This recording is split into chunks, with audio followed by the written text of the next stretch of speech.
Well, hello, everyone, and welcome to the Realtor of the Week. Subbing in for Mr. Mike Wright, my name is Ryan O'Neill with the Minnesota Real Estate Team and RE/MAX Advantage Plus. Super excited to have my friend, longtime agent, outstanding broker in our market, Mr. Rodolfo Trujillo, RT. RT, thanks for... there you go. I like the applause. Thanks for coming on, buddy. Thank you. Thank you so much for inviting me. I'm excited to be here. And let's go. Let's go. We were just commenting how much we love Rodolfo's hair. His grandpa, he said, was 83, had 83. A full head of black, dark hair until the day he died. Pretty much, yeah. For as guys, that is rare. Well, remember, I'm Mexican, so that's true. All the good genes come from there. And speaking of that, that's a good segue to beginning this. Rodolfo, for those of you that have not met RT, wonderful guy, kind friend to so many in our market. How long have you been in the business, man? I've been in the business now 23 years. Yeah, it's been a long time. I got my license, 24 actually. I got my license in May of 2000. Tell people, RT, your story. I think your story is super inspiring about how you came to the country and where you were at with your life. Well, I'm going to try to summarize my life in 5 minutes or less. It is pretty interesting. You said it's pretty interesting. I think it's just my life, right? Born and raised in Mexico. I live in Cuernavaca. I graduated as an architect in Cuernavaca, and I met this beautiful girl in Mexico that happens to be from Minnesota. And a few years later, after I graduated, I was working as an architect in Mexico. She went down to my graduation and whatnot. We back and forth. The beginning of email. Thank God, otherwise I wouldn't be here. So anyway, long story short, then she came down. It wasn't working to be down there. And then she said the magic words to me. She said, I think the reason you don't want to go to the United States is because you're afraid you're not going to be successful. Oh, she obviously, when she said that, I knew this is the right person. I said, I want to marry this person. So I pretty much sold everything I had. I gave it to my mom and dad. And I came here with one suitcase and $200. And that was in 1998. Did you speak English well? No. Worse than now. It was, I knew some. I mean, I can go by. I can order a burger at Burger King. Yeah. And but no, not really. And being here, immersed in everything, it's getting better. What did you do? So you came to the United States, not speaking English. Well, a little bit. I mean, maybe I could go by. Not like now, obviously. So it was a little difficult. And so I came here. In my mind, I was like, I'm an architect. Yeah. It's no big deal. I can work anywhere I want. Yeah. But that was not the case. I wasn't able to get any jobs, obviously. We were living in a small, really tiny studio in New Negro Heights. And he was not good. He was not good. And then I said, well, I need to find a job, right? So a friend told me to call this guy, Randy, Mr. Johnson, actually, Jansen, and he's a roofer. So I said, call him, being in construction, maybe he can help you, whatever. So I called, and then I called Mitch, which is the guy that I ended up working with, but left a message. And then he called back. We didn't have cell phones, so he called back to the studio apartment. Jen answered the call. And this guy is asking, so I'm looking for some guy. I don't know his name, this and that. But he called.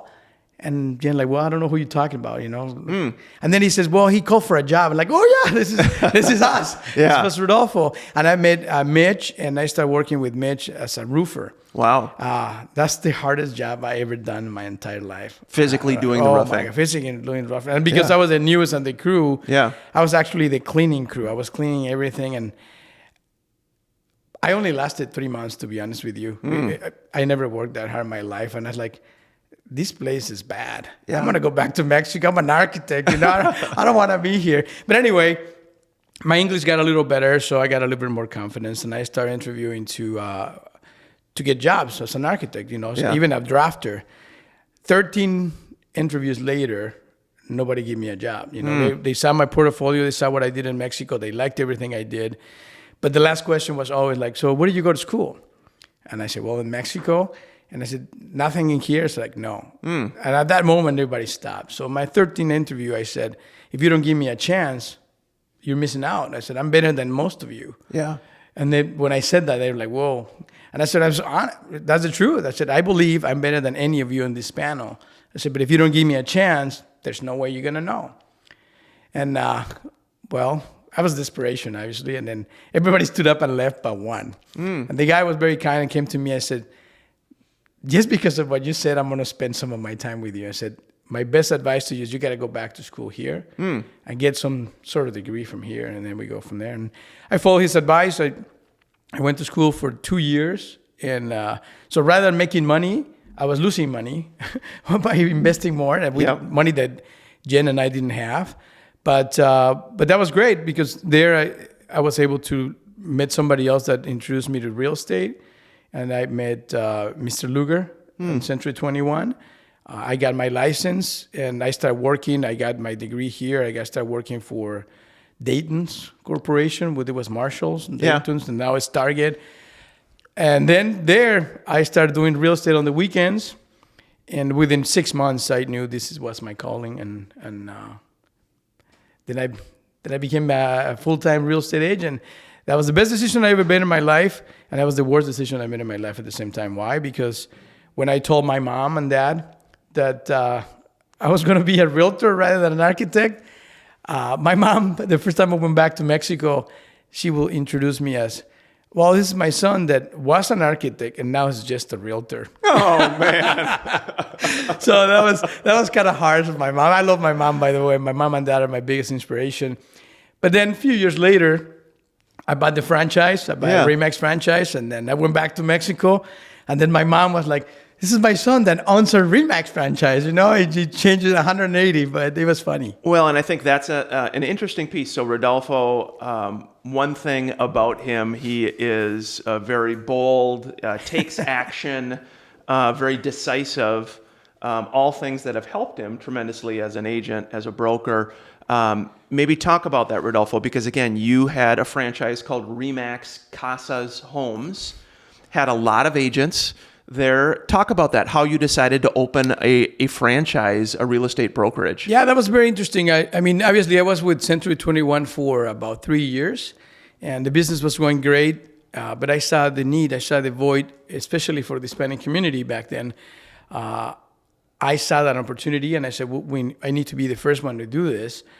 I shared that information, that idea with Mr. Luger. He wasn't very keen about it, and he didn't want to pursue the franchise with me. I wanted to do it with him, and he said no. And then again, that's the best thing ever happened, for him saying no to me, pushed me to say, well, if you don't want to be with me, then I'm gonna do it by myself. Right. And then I interviewed with so many different companies, and Don Zimmerman was the person that actually sold me the RE/MAX franchise back in 2003, and I opened in 2004. How many agents were then starting to Well, when I recruit started, agents? obviously it was just me. Yep. And then when I sold the franchise, it was 47 of us. Wow. Yeah, it was. We had a good time. And did you have physical locations? Yeah, we had. We were the first RE/MAX in Minnesota that opened in the inner city. Yep. And when I decided, and I told franchisees that I was going to open in Minneapolis, they thought I was crazy, because nobody wanted to be there, and the lower prices and everything was happening. But to me, it was the opposite. That's what I wanted to be. I wanted to be where my community was. Yeah. So we were right on Lake Street in Bloomington, Yep. in the heart of the Hispanic community, and we were doing fantastic. And one thing that back then, Ryan, it was the beginning of the internet, kind of like the full leads and all that stuff. And that back then, the franchise with RE/MAX was you own the location. So I own Minneapolis location, which was incredible. Sure. Because everybody that wanted to transfer or wanted to come to Minnesota, nobody puts the suburbs, nobody puts Minnetonka or Edina, Bloomington. Everybody types Minneapolis. Sure. So all the leads were coming to me. Nice. And that was huge. That was huge. it was a huge recruiting tool. Yeah. And that was also a big piece of why I was able to sell it. So you're owning this franchise, you got 45, 50 agents. How did you decide to sell that then, and why? Well, that's another important part of my life, that it was a very successful franchise. We were having a lot of fun, but we were making a lot of money. But it was the first time in my life that I was not happy. My second daughter was just born. It was 2007. So Natalia was 3 years old. Carmen was almost 3. Carmen was just born. And I was not happy. I was working too hard. I was working, I don't know. I would get to the office at 8 a.m. and I would go home at 8 p.m. It was just too hard. And another thing I find out that I don't think existed in Mexico, but it exists here, is stress. Growing up there and for 24 years of my life, I never felt stressed. And until one time I was driving home and I just couldn't drive. I just, literally my arms were so heavy that I couldn't drive my car. Wow. So I pulled over and I figured out, they did a lot of testings, and I find out that I was stressed. Yeah. And then by that time I was already talking to Results and Coldwell Banker and Edina. They wanted to buy my franchise, and I made the decision that moment that I was going to sell the franchise, and within 6 months I did, which again was probably the best decision. I sold it in November of 2007. Yeah. And everything crashed on March of 2008. So again, I've been very blessed in my real estate career. I've been very blessed in my life, and I'm very thankful to have friends like you. And Mr. Lugar was fantastic. Don Zimmerman, that helped me at the beginning. Many people that I have to thank. But so with your making that decision, you sell the franchise. You now continue to sell full time, and fast forwarding a little bit to today. So, for those, many of you probably worked a transaction with Rodolfo. He has consistently been, 30, 40, 50 homes a year that he's selling, closing himself consistently, year over year. As you look at your business, and maybe think about if someone's new to the business or newer, within a couple years they're watching this, what would you recommend to newer people to get to that, where you've had this career, you've had consistent success? What would you say to those folks? Well, remember at the beginning of my story, when I moved here, I didn't know anybody, right? So when I decided to be in real estate, I saw an opportunity. And I will tell everybody that is new, do not make excuses. And I see it even now. When I was recruiting for the office, when I was recruiting for the firm, now that I'm, bringing people to the business, that's the number one challenge that everybody has. It's excuses. I mean, everybody just makes excuses, So take it from me, the number one excuse I hear every time, Ryan, is like, well, who am I going to call? Sure. Who am I going to do my business with? And I always laugh. And I said, well, when I moved here, I only have one person that can call. That was not my wife. You can call Jen. Yeah, I can call Jen. Like, what are you want to buy a house? Hey, Jen. And eventually she did. It took me 3 years, but no, that's what I'm saying. And I always tell in every of my trainings or coachings part that I do is like that. And I'm like, don't make that an excuse. I said, if you were born here, if you went to school here and you graduated from high school, I said this in our trainings all the time, is go get your, I always forget the name of that book. What do you call it? Like a Rolodex? The yearly book or whatever, when you graduate. Oh, you get a class. A class book? Yeah. I don't remember. I don't know how it's called, but whatever. Just grab that. Yeah. Find everybody in your class even, and just call every single one. If you don't know their phone numbers, go to Facebook or find them. Yeah. Give them a call, and then you'll be surprised. What do you say, though? That's the hard thing. I think when a lot of us think of how hard we make this job, what's different about this guy, for everybody watching, is he as you can tell, he's bold, he's decisive, he's willing to pick up the phone to call people. What do you say? You call your high school classmate, and you're like, I haven't seen this guy in 15 years. What do I say? That's exactly what I will say. Hey, Ryan, I haven't seen you in 15 years. What's going on? I was thinking about you. Right. And then immediately they're going to be excited. first excited if they remember you. Yeah. Or confused if they don't know who you are. Yeah. And whatever. And that really doesn't matter. Doesn't matter whether, just say, hey, I just thought of you. I haven't talked to you in 15 years. What's going on? Yeah. Just wait for the respond. And then just carry a conversation. And then if nothing is happening, just ask, what do you do for a living, Ryan? They're going to answer.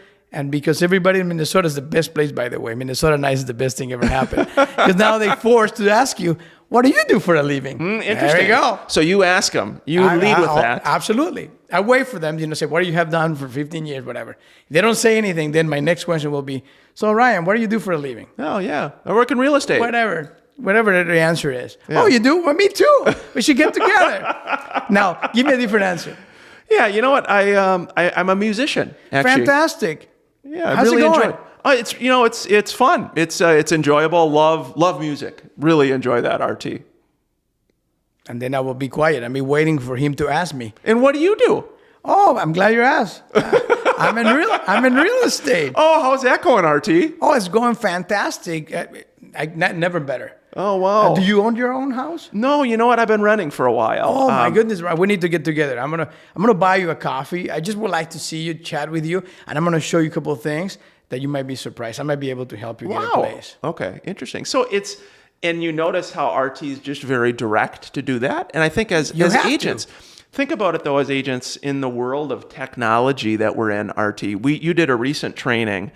And you held up one of the best marketing things that you have. You held up the telephone right here, and you said scroll through all your contacts. My phone roulette. Phone roulette. Yeah. Tell people what that is. So that's another thing that I do now, and I tell everybody. Again, everybody first excuse like, well, who am I going to call? And I said, you have a phone? Everybody has a phone. I mean, it's 100%. Yeah. When you said, do you have a phone? They go, yeah. And I said, well, grab your phone. Go to your contacts. You got your contacts. Yeah. Just do this. Just do scroll through it. And whatever stop, call every single one in that list. It's that simple. Yeah. It's interesting when you think about that. So new agents, you said no excuses, be willing to pick the phone up. Anything else you can think of? Brand new people. You have to start talking to people. That's the number one. That's our job. Yeah. Right? The more you talk to people, the more you practice, the more you feel comfortable with, the easier it gets. Yeah. And don't be afraid if you don't know anything. Yeah. Or if you're new. One quick thing, when I went to my first listing appointment, somebody called the office and when I was in Century 21 and nobody was there but me because I was there all the time. Yeah. Because I wanted to get some business, right? So go to your office, wherever your office is, and spend time with people there. So I was the only one there. Okay. Somebody called, and the poor lady at the reception, where they were asking for a realtor, I was the only there. I was only I think it was 3 months in the business or maybe less. Okay. So I got the phone. I go to the interview. It's a house in Plymouth. I still talk to, they're still my clients. I buy 3 houses from me already. But wow. It's fantastic. So I go to my interview and I see this gentleman living a brand new Mercedes, I remember. Perfect, beautiful Mercedes, leaving the house. And I come in my Saturn. Yeah. My Saturn. Stick Saturn with the roll-up windows. That's the only thing I can afford. So I go okay, it's interesting. So this guy pulls out. It's a realtor. I won't say his name, but from Coldwell Banker. Yeah. And he saw me kind of try to go by him. And he stops, roll his window down, push the button. I roll mine down. He pushed the button. and then he asked me, I said, are you a realtor? I said, yeah, I'm the last one for the listing appointment. And he said, don't bother. They're going to list with me. And I look at him and said, well, I'm still going in. So obviously they're not. Otherwise they would have signed the contract. And the guy kind of smiled and he says, well, good luck. So I go in. Go to my appointment, and I'm nervous. Yeah, I'm super nervous, probably shaking and sweating or whatever. But again, I'm going to say something that probably most people is I didn't care. Mm-hmm. To me, I took it as a practice. I said I'm going to do it. So I go into my spiel and whatever they're sitting there. Now I learned from Ryan. They were sitting in front of me. I was in like an interview, like a doctor interview. Yeah, sit at an angle now, but I did it. It was my first one, right? So we're going, and you can tell that especially the husband is like, all right, kid, I was 24. And the guy that left was probably 50. He was pretty old, 50 years old. Yeah, right. Anyway, so we're talking and everything, and I can see he's annoying, like, come on, just finish. And so I stop. I can read. You got to read the language of your clients. And I said, well, it seems like something I'm saying or doing is not right. And I said, do you understand what I'm saying? Like what I have to lose, right? And the guy kind of changed. He said, oh, no, yeah. It's like, is my English bad? I was like, no, that's fine. So again, Minnesota nice. Everybody panics. Yeah. And they listen to me. And they said, well, can you tell me, would you give me an opportunity to list your house? And the guy immediately said, well, no, we're kind to, hear you what you have to say, but we already kind of make a decision. We're going to sign with the guy that just left. Yeah. And I said, why? And they said, well, he's very experienced, how many listings and this and that, blah, blah, blah. And I said, why would you want to list with him and not with me? And he says, well, because of those reasons. I said, I think those are the reasons you shouldn't. I said, the reason you should list with me is because you're my number one, you're my only listing. You're going to get 24/7 attention on your listing. The guy just left, you're just a transaction. Yeah. He doesn't care. I said, I care. I said, he's old. Yeah. I'm young. Yeah. All the computer, all this technology, I know how to use it. He doesn't. He has to go to somebody else to do it.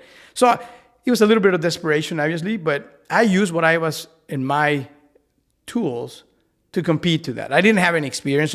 I wasn't from here. I didn't know anything.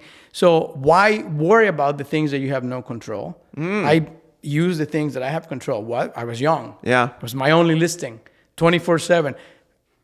Just a desperation thing, but you have to say it with conviction, right? And it was true. What I was saying, it was true because I had no listings. Did you get the listing? I did. Got the listing and it sold?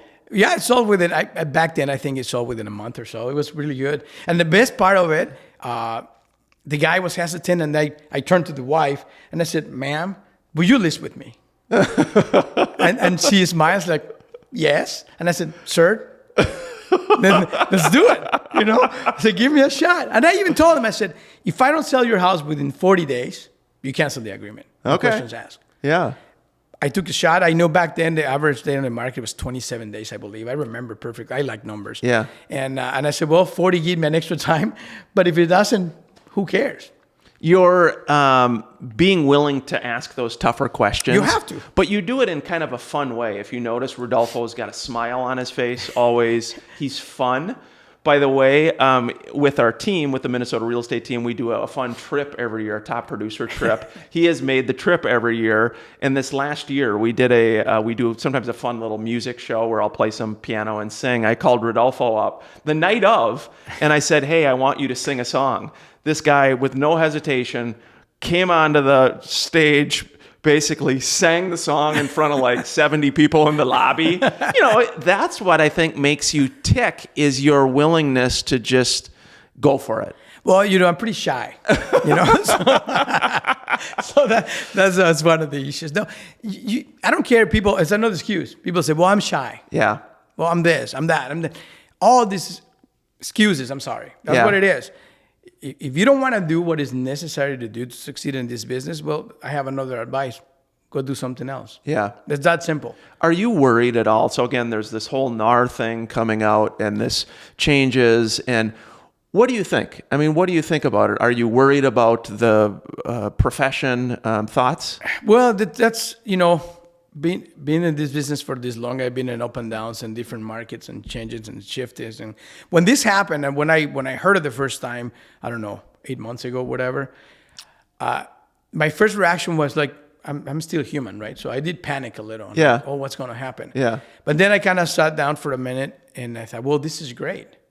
And then I was talking to a couple of other people and they said, what are you talking about? Great. I said, probably going to lose our money. Nobody's going to pay us. And then I hear everybody, all the panic around me. And sure. I was like, oh, this is getting better. Yeah. And one of the guys like, what do you mean getting better? It's like, all of you are panicking. More business for me. Yeah. You guys you're going to go to spend so much time worry about what's going to happen rather than continue doing what we've been doing. I mean, this business needs us. Yeah. Buyers and sellers need to talk to professionals like us.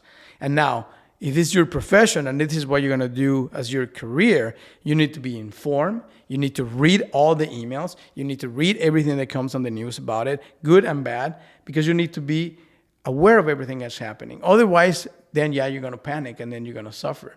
One thing about Rodolfo again is he shows up both in person with your effort.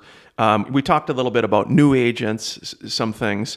How about for anybody watching who's been doing this 5, 10, 15 years, maybe they're not at the sales level that they want. What can tips, strategies, thoughts to get people where they want to be to maybe making the money they want to do? Yeah, it's a great question because it happens to everybody. It's not just the new agents or the 3 to 5 years or everybody. It happened to me just recently. I having a pretty slow start of the year, and now I was again a little bit of panic, come in. Then I sit down and relax and say, wait a minute, that's normal. What are you not doing that you were doing in the past? Sure. And rather than panic, I said, well, start making more calls. Sure. Go back to the basics. Yeah. Start doing what you're supposed to be doing. Talk to more. Now I know more people. Yeah. That's easier. Yeah. So instead of panic, if you start panicking or you start doubting yourself or whatever, do whatever makes you happy. If it's go for a run or go to the gym or whatever it is, you change that mindset. I learned that at your age from my dad that you have to change your mindset. Every time you're doubting yourself, every time you're sad, every time there is an emotion that is not positive, you got to change that. And don't wait for anybody to change it for you. Don't wait for anybody to tell you do this, do that. You got to do it within yourself. It's pretty difficult at the beginning, but then you get used to it. Yeah. And then when I start getting those type of feelings or that type of ideas, I stop what I'm doing, and I go to the gym or go for a walk with my dog. Yeah. Or do whatever I like. Go play some pickleball or Yeah. whatever. Just change the narrative, change your mindset, go where it makes you happy, and then go from there. I said everything will have to start, and you know me, I said it all the time to everybody, start with happiness. And happiness, guys, comes within you. Nobody's going to make you happy. Nothing is going to make you happy. You need to make yourself happy. Yeah. Because, and also, Ryan, I said it to my girls and my wife and my friends. And if I am not happy, there's no way I can help anybody be happy. Yeah. And that's something that is very complicated for society in general. People think that if I'm doing things to make myself happy, I'm being egotistical and I only care about me. And then you start hearing all these negative thoughts from Sure. other people. Just don't listen to them. Yeah. You need to be happy first. And obviously you need to let your wife and your kids know that that's what you're doing. Otherwise it can get a little difficult. But again, Jen, my girls, everybody around me that knows me, they understand that if I take an hour or two or a day or whatever to do the things that make me happy, they know that the long run is going to benefit everyone. Yeah, getting yourself in a state have to be able to move forward. Rodolfo, I know that you're very passionate, obviously, about helping buyers, sellers, investors. Have worked with a ton of those people. You've done a lot too of kind of helping and coaching other agents. You've got with our team, the Minnesota real estate team, you've got some people specifically that work with you on your team. Talk about that. You're very passionate about giving back, about helping other agents specifically and working with them. Yes, that's one of the things that make me happy, Ryan. That's one of the things that make me happy. I mean, I've been blessed with this opportunity. And so, again, my dad always said, if you have a gift or you have a blessing in your life, you gotta give it. You gotta share it. You gotta excite more people to do what you are doing if that's your passion. And it truly is. I love helping people. It makes me really happy to see somebody else succeed.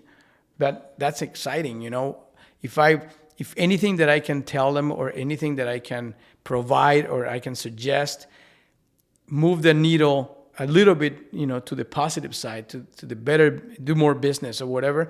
That's something that makes me happy. So it's a win-win completely. I know I'm giving back, but also they don't understand, these people around me, that they give me so much back to me, that energy, that excitement, that keeps me going, that gets me excited to do it every day. I think what's kind of unique about Rodolfo, as you can tell, is that he's willing to be direct and give honest feedback. And I think you can think about maybe people in your life or companies or bosses that you've worked for, And oftentimes people can do that in sort of an unkind way or a demeaning way. And I think a gift that you have is you are able to do that, unlike a lot of Minnesotans where we're not able to be direct always, where you're able to do that, but do it in a way that is kind and is not demeaning to them, but it's actually helpful. And I think that is a gift, because I think it's something that a lot of us can struggle with. Well, thank you, Ryan, for that. That's very kind of you, and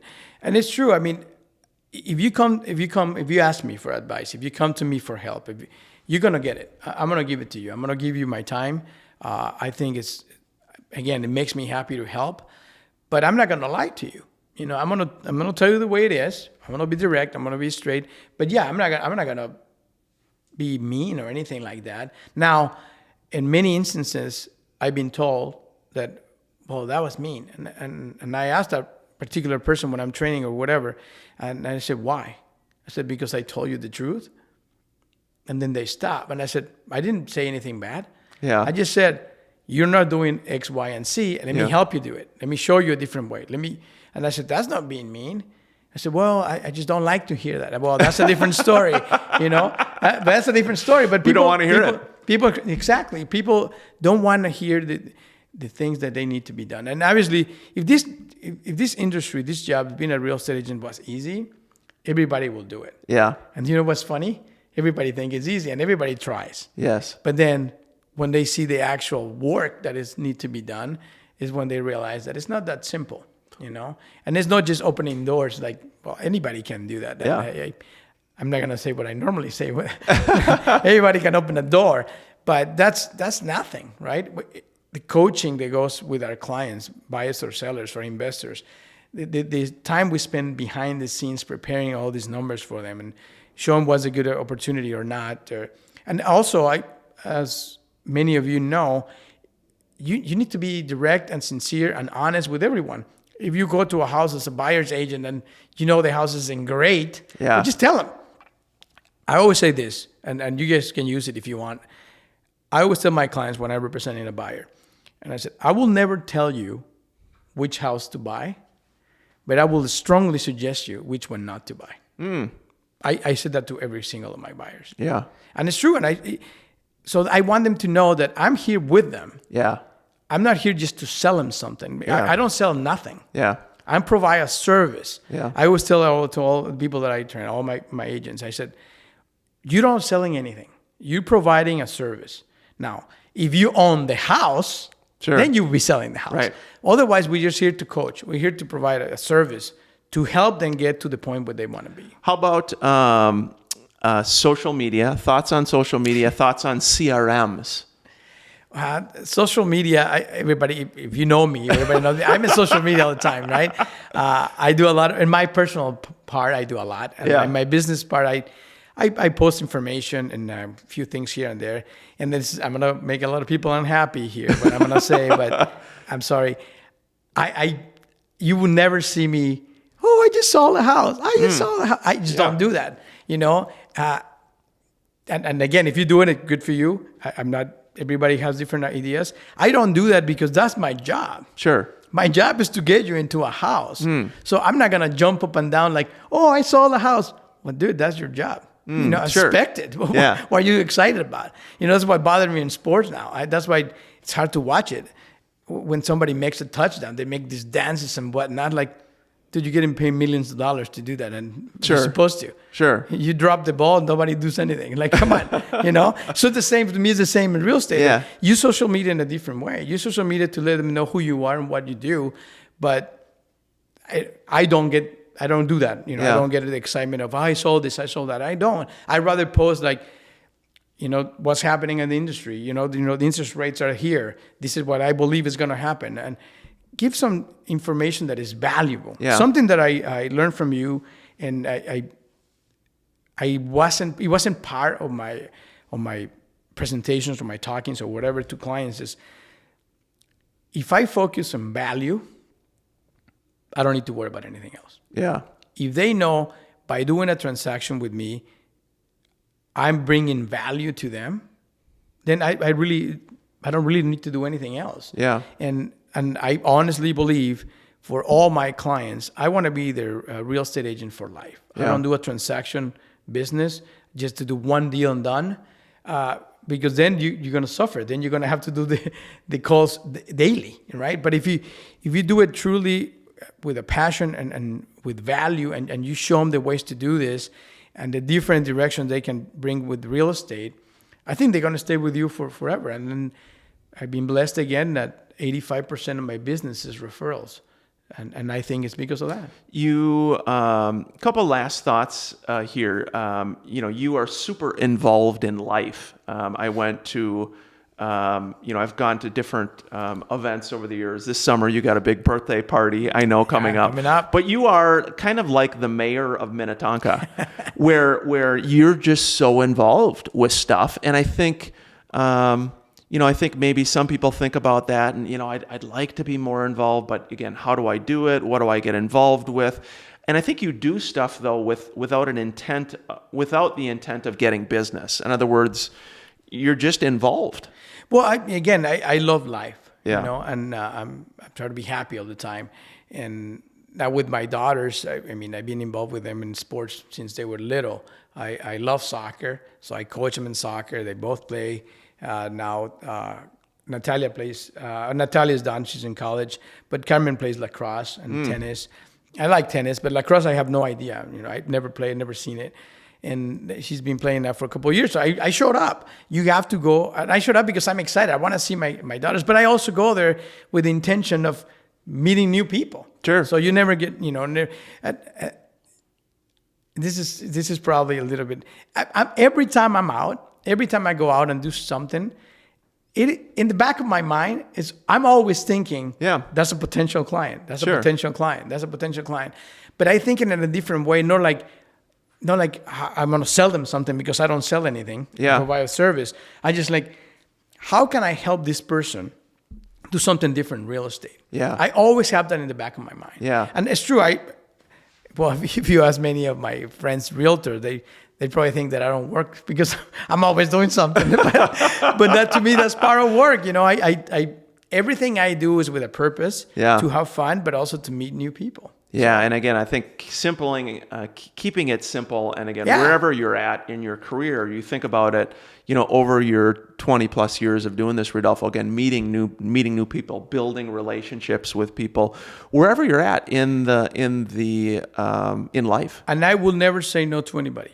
People, many mentors and many people, many real estate gurus keep telling me for years, the only way to succeed in real estate is to get listings. I heard that all the time, even now. List to last. Yeah, I'm still here, there's helping buyers, and for me, Ryan, that's what brings me the most joy. I like listings too, but buyers, especially first-time home buyers. I still do first-time home buyers, and it makes me excited. I think I have to do it because that gives you the juice to keep going. Nothing is more exciting to me than help somebody accomplish the dream of owning their own place. That is just unbelievable. Coming from a country that is generational, the house that my dad grew up, it was my grandpa's. It was my dad's. And then I grew up there. And if ever I wouldn't move to the United States, I would still be there. So and when I moved here in 98, I bought my first house in 2000. Within 2 years, I was able to buy a house. This country is the best country in the world. I'm telling you, it's amazing. It's no reason why anybody can say, have a bad day, or I don't do this. Again, those are excuses. Here, you can do whatever you want if you want to. If you put your mind to it, that's the opportunity here. A kid from Mexico with $200 with nothing in it, with barely speaking any English. I have more than 200 right now in my wallet, probably, you know, and I can fit, 10 suitcases of stuff, you know? So it's pretty simple. And if you were born and raised here, there's no excuses. There's no excuses at all. So my last thing will say, use this opportunity, use this weekend to think, what makes you happy? Go do it for an hour, and then go back to whatever you're doing for work. If you're in real estate, Go do whatever you like. The thing that makes you the happiest. Gets you in a good zone. Do it for 1 hour. Sure. And then go back to the office and make 20 calls. Yeah. And if you don't get an appointment after those 20 calls, call me and I'll buy you a cup of coffee. The appointment will be with Rodolfo. Be with me. I'll buy you a beer, whatever you like. Hey, before we wrap up, I do want to mention this. So existing agents, you're thinking about it. Talk briefly about referrals. How do you get those referrals then? Do you ask people directly or what do you do? Well, yes, I that's every time. And that's another thing that I said in our trainings. Many agents are like secret agents. Yeah. Like they don't want to tell anybody they're an agent. Like I tell every single person. Another tip for everybody starting and everybody in that matter. I don't have it, but I wear my Remax pin most of the time. I had a Remax pin in my golf hat. I got a Remax pin in my soccer bag. I have a Remax bottle in my when I go play pickleball. Everything I do something says marketing-wise. Remax, Sure. Or has the balloon or whatever. Why? Because then people will know. Sure. And they will ask you, this is the best business in the world. Everybody wants to know what's happening in real estate. Every single person. So when they see a balloon or whatever you use, are you in real estate? And yes. Yeah. Thank you for asking. Yeah. Why? Well, how can I help you? It's easy. Leads to a discussion of some sort. Absolutely. And then you said about the referrals. Yeah. That's the thing that is the easiest. I want to give and people say, well, you give your tips. You give well, I don't have, all the time in my life. It's business for every single person here. So say I'm a past client. I'm a past client. Well, I work with you. even better. I'm with you at the closing table. Okay, at the closing table. At the closing table. Okay. It's the best time to ask. I'm getting ready to sign some paperwork. No, I will let you sign. I'll go there. I go to every single of my closings. So you go to every closing. Single closing. Okay. They're signing. Everybody's happy. Yeah.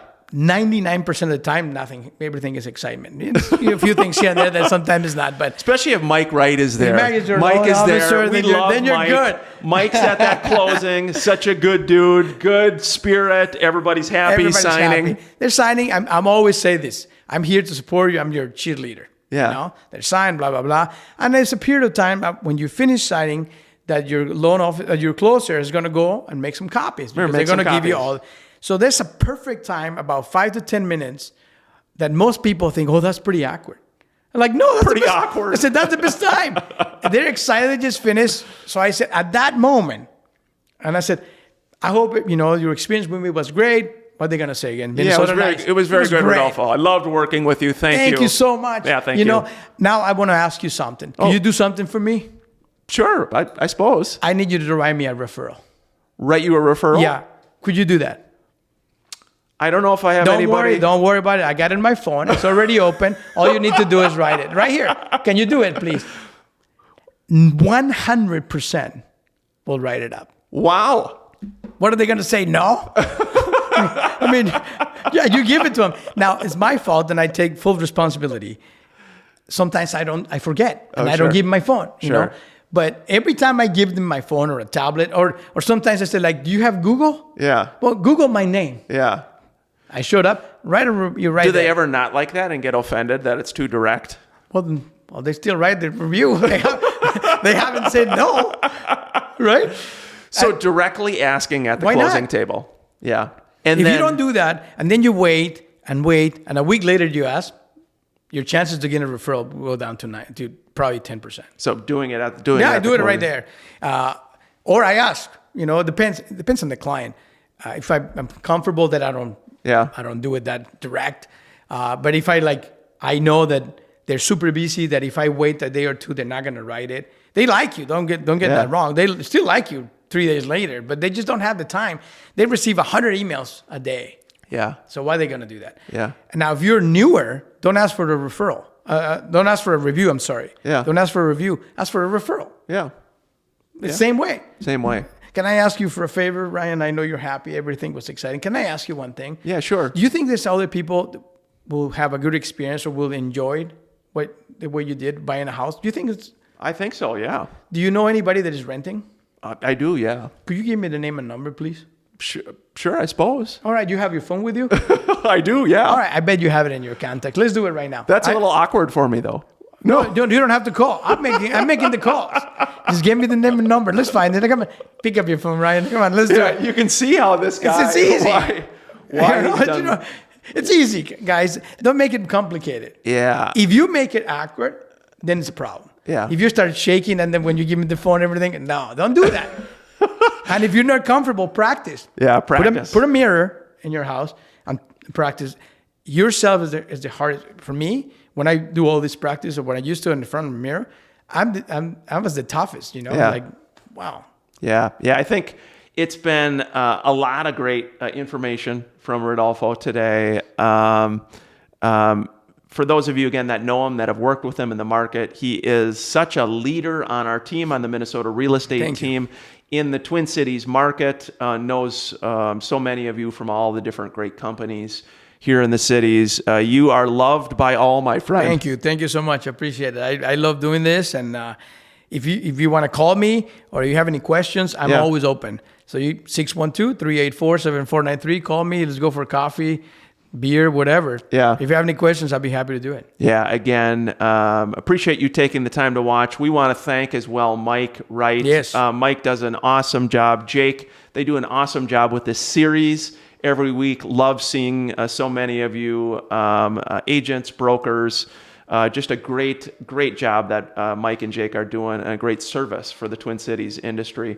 So with that, RT, we're going to sign off for today. Yeah, thank you for the invite. I'm very happy. I like doing this. I like sharing. So thank you so much. Yeah, well done. And again, thanks for joining us. We'll be back next week.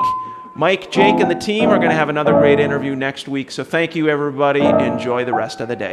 Take care. Thank you.